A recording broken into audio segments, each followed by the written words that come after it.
To do these application type problems, you need to make sure that you are aware of how to work this in your calculator. So in this first equation, or this first example, it says Jennifer hit a golf ball from a platform and it followed the projectile. H of t, remember, is just a funny looking way of writing y, equals negative 3x squared plus 10x plus 7. They are telling you t is your time in seconds and h is your height of the ball. So as you can see, I went to my y equals button, which is right there on my calculator, and I typed in that equation into my calculator. Negative 3x squared plus 10x plus 7. I then went ahead and I pushed my graph button, and this is the graph that came up on my calculator.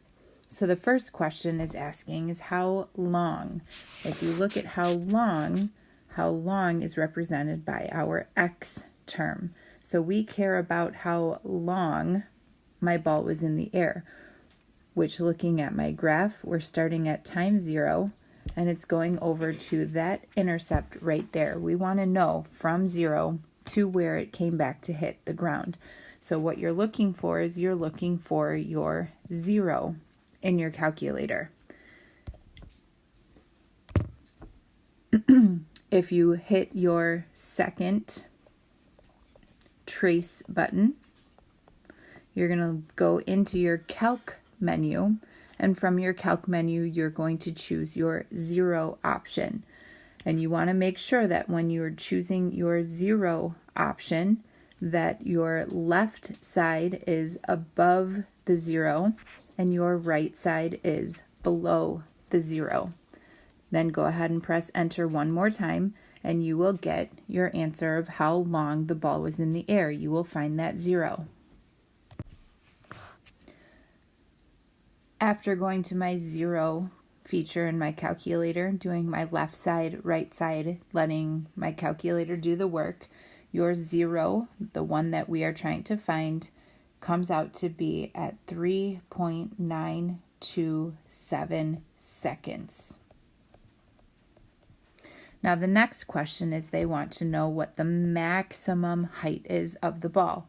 Your maximum is going to be your vertex. Your vertex, we can see if we kind of followed the trajectory of this graph, your vertex would be kind of right up here. So we want to find the maximum.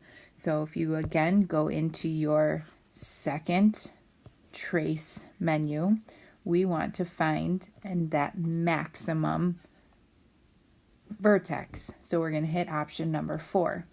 You want to make sure that your bug guy is on the left side of your vertex. That's when it asks you for the left boundary. And then go ahead and move your bug guy using your left and right arrow keys in your calculator in order to place your range or your domain of where you're telling your calculator where to find that maximum.